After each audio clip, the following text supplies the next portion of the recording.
अस्सलाम वालेकुम नाज़रीन, मैं हूँ फैसल हकीम और आपकी खिदमत में एक नए वीलॉग के साथ हाज़िर हूँ। आज के वीलॉग में हम बात करेंगे अमेरिका की तरफ से जो टैरिफ के हवाले से एक नई पॉलिसी का ऐलान किया जा रहा है और उसके साथ-साथ ब्रिक्स ममालिक को क्या धमकी दी है अमेरिकी सदर डोनाल्ड ट्रंप ने, या अमेरिका के मुखालिफ जो पॉलिसियाँ रखने वाले, अमेरिकी पॉलिसियों की मुखालफत करने वाले ममालिक हैं, उन हवाले से क्या हिकमत अमली इख्तियार की जा रही है। इसके साथ-साथ एक नई तिजारती जंग का आगाज़ भी होने जा रहा है और वो जंग शुरू हो रही है किसके? चीन और यूरोप के दरमियान में। यूरोपीय यूनियन ने कुछ पाबंदियाँ आयद की और उसका जवाब जो है वो चीन की तरफ से अब दिया जा रहा है। इस हवाले से भी तफ़सीलात से आपको आगाह करेंगे, लेकिन उससे पहले आपसे गुज़ारिश है कि हमारे चैनल को सब्सक्राइब कर लें ताकि ताज़ा तरीन खबरों से आप अपडेट रह सकें और उसके साथ-साथ जो अपनी कीमती आराय है उससे भी हमें आगाह कीजिएगा। तो शुरू करते हैं आज का वीलॉग। नाज़रीन, आपको पता है कि अमेरिकी सदर डोनाल्ड ट्रंप के बरसरे इक़्तिदार आने के बाद अमेरिका ने मुख्तलिफ़ ममालिक पर जो तिजारत के हवाले से पाबंदियाँ थी या टैरिफ लाइन्स थी वो आयद की थी और उस हवाले से पूरी दुनिया में एक शोर मचा था और आलमी जो तिजारत है वो भी दबाव का शिकार रही थी। इस सारे जो एक प्रैक्टिस की गई थी उसका सारे का सारा निशाना जो था वो था पहले चीन। क्योंकि चीन की और अमेरिका के दरमियान जो तिजारत है उसका हुजम जो है वो तकरीबन 600 अरब डॉलर सालाना है और अमेरिका के मुकाबले में चीन की जो बरामदात थी अमेरिका को वो बहुत ज़्यादा थी और उसको मद्देनज़र रखते हुए अमेरिका ने भी जो है वो पाबंदियाँ आयद की थी, टैरिफ लाइन्स लगाई थी, जिसके जवाब में चीन ने भी जो है वो अमेरिकी अशिया पर टैरिफ लाइन्स लगाई और उसके बाद पहले एक अबूरी मुआहदा किया गया और अब जो है वो दो तरफ़ा तजारत के हवाले से मुआहदा हो चुका है। लेकिन दीगर ममालिक के हवाले से भी पॉलिसियाँ तब्दील की गई थी और मुख्तलिफ़ ममालिक पर मुख्तलिफ़ तनासुब से ये टैरिफ जो है वो आयद किया गया था। अब उसके बाद जब चीन के साथ मामलात सेटल होने जा रहे थे तो उससे पहले ही 90 दिन के लिए अमेरिका ने नरमी का ऐलान किया था और उस नरमी के ऐलान के बाद 9 जुलाई को ये जो एक मुद्दत दी गई थी वो ख़त्म होने जा रही है। तो अब अमेरिकी सदर डोनाल्ड ट्रंप ने ऐलान किया है कि इसी हफ़्ते जो आज से शुरू हो रहा है, इसमें मुख्तलिफ़ ममालिक के हवाले से जो फ़ैसले किए गए हैं, उन पर जो टैरिफ की के एक लगाया गया है, के लेटर जो हैं, वो उनको मौसूल हो जाएँगे और उनको पता चल जाएगा कि उन पर अमेरिका ने कितना टैरिफ आयद किया तिजारत के हवाले से। और उसके साथ-साथ टै टै उसके टैरिफ एक तो मुख्तलिफ़ ममालिक को भेजेंगे, उसके साथ-साथ उनका ये भी कहना था कि ब्रिक्स ममालिक, जिसमें ज़ाहिर है कि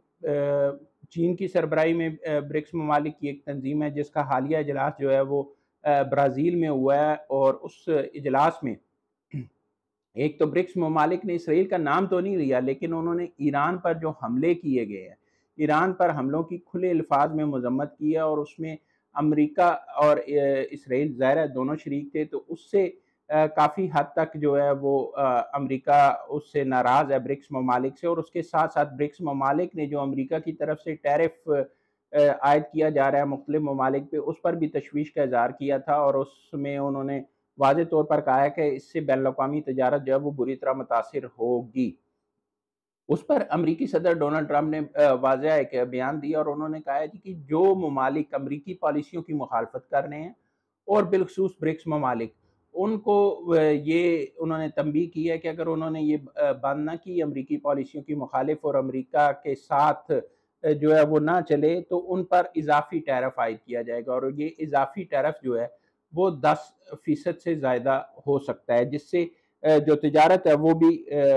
मुतासर होगी। अब इसी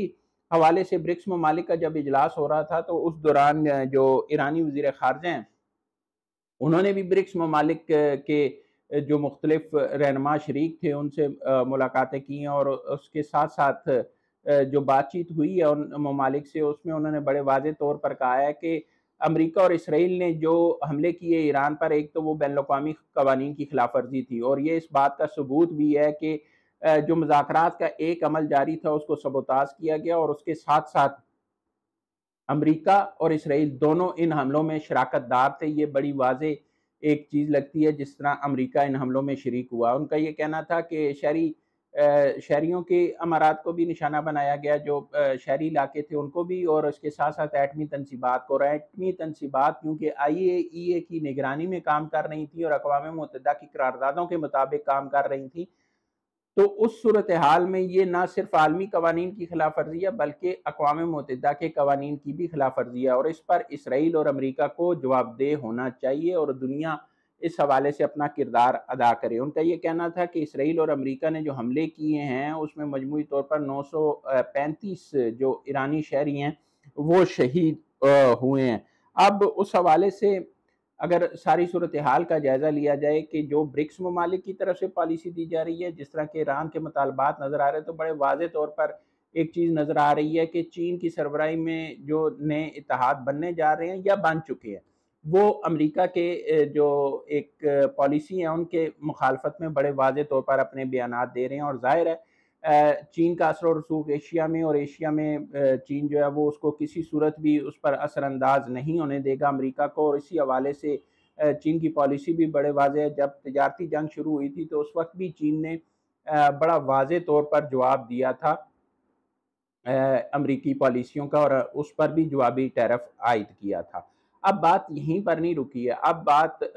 आगे चली गई है, और यूरोपीय यूनियन और जो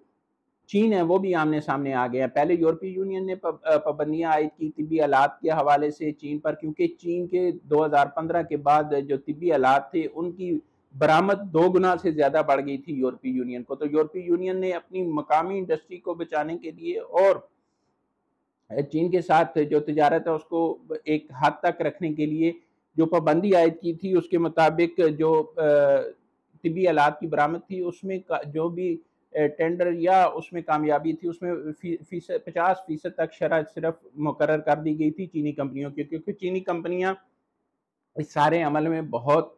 आगे जा रही थी। और उसके साथ साथ 50 लाख यूरो की हद मुकर्रर की गई थी, 5 मिलियन यूरो की, कि इससे ज़्यादा की जो भी खरीदारी होगी वो उससे चीनी कंपनियां बाहर हो जाएगी। उसके जवाब में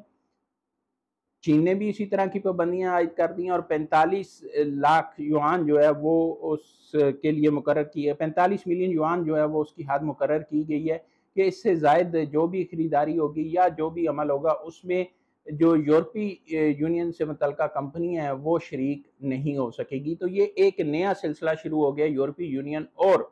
चीन के दरमियान में, और ये भी बैनुल-अक़वामी तजारत के लिए कोई अच्छा शगुन नहीं है। और ये सिलसिला किस हद तक जाता है ये भी देखना होगा। इसके अलावा अगर आप को बताएँ तो जो सूरत-ए-हाल है, ज़ाहिर है जो यूक्रेन और रूस के हवाले से सूरत-ए-हाल है, उसके बाद ईरान और इसराइल के दरमियान जिस तरह का हुआ मामला, और चीन का स्टांस जो है वो बड़ा वाज़ेह है और रूस का स्टांस भी बड़ा वाज़ेह है, वो दोनों ईरान के साथ थे। तो जो जर्मनी के चीफ ऑफ डिफेंस है वो पहले भी कह चुके थे कि जल्द या बदेर रूस जो है वो निशाना बना सकता है यूरोपीय ममालिक को भी। तो यूरोपीय ममालिक ने उस सारी सूरत हाल को मद्देनज़र रखते हुए खदशात के पेश नज़र ना सिर्फ अपनी जो फ़ौज है उसमें बढ़ाना और दफ़ाई बजट बढ़ाना शुरू कर दिया, बल्कि उसके साथ साथ क्योंकि दफ़ाई आलात में नायाब जो मादनियात है उनका इस्तेमाल बड़ा ज़्यादा होता है, और उसके बगैर आप सेमी कंडक्टर्स या इस तरह की जो आलात हैं वो बना नहीं सकते। तो उसके लिए उन्होंने एक हिकमत अमली इख्तियार की है, और कहा यह जा रहा है कि जो यूरोपीय यूनियन के रुकन ममालिक हैं उन्होंने इस बात पर इत्तफाक किया कि एक तो जो नायाब मादनियात हैं उनके ज़खायर जो है वो बढ़ाए जाएंगे, ताकि उनको मुस्तकबिल में अगर कैसी कोई ऐसी सूरत हाल पेश आती है जंग या इस तरह की, तो उन्हें कोई मुश्किलात पेश ना हो। और साथ साथ इस बात पर भी जोर दिया गया है कि चीन पर जो इन्हिसार है, चीन क्योंकि 92% इन नायाब मादनियात का जो है पूरी दुनिया को बरामद करता है, तो उस पर इन्हिसार कम करने के लिए इस हवाले से खुद भी इनिशिएटिव लिया जाए और आगे बढ़ा जाए। देखते हैं यूरोपीय ममालिक किस हद तक कामयाब होते हैं, क्योंकि अमेरिका की तरफ से भी, क्वाड ममालिक की तरफ से भी कोई इसी तरह के ऐलानात जो हैं वो सामने आए हैं, और ये सारे के सारे ऐलानात जो हैं वो चीन को रोकने के लिए, चीन के असर और रसूख को कम करने के लिए किए जा रहे हैं, और कोशिश की जा रही है कि इस हवाले से चीन पर इन्हिसार कम किया जाए। किस हद तक कामयाबी होगी और कब तक कामयाबी होगी ये तो कहना कबल अज़ वक्त है, लेकिन एक बात तय है कि दुनिया जो है वो मल्टीपोलर हो चुकी है, और उसमें मुख्तलिफ ग्रुप्स बनने जा रहे हैं और चीन की क़यादत में जो नए ग्रुप्स बन रहे हैं उससे दुनिया जो है वो चीन को एक सुपर पावर के तौर पर तस्लीम कर चुकी है। अगर आप अमेरिका के बयानात भी देख लें, अमेरिकी सदर भी कह चुके हैं कि वो चीन जा सकते हैं तनाज़ात के हल के लिए। उसके साथ-साथ दीगर ममालिक के साथ जो चीन के ताल्लुकात हैं, जिस तरह इसराइल ने दरख्वास्त की है कि ईरान के साथ चीन जो है वो मामलात तय करने में उसकी मदद करे और ईरानी जो एटमी प्रोग्राम है उसको रुकवाए, तो चीन ने अपना लोहा मनवा लिया है। अब चीन किस हद तक इसको मजबूती से आगे बढ़ाता है और किस हद तक अपना असर और सूख कायम रखता है, किस हद तक उसकी डिप्लोमेसी कामयाब रह सकती है एशिया में, और एशिया से बाहर वो किस हद तक अमरीकी मफादात या यूरोपीय यूनियन को रोकने में कामयाब होगा, ये देखना होगा। अब तक के लिए इतना ही। बहुत जल्द आपके पास एक नई वीलाग के साथ हाजिर होंगे। तब तक के लिए अल्लाह हाफ़िज़।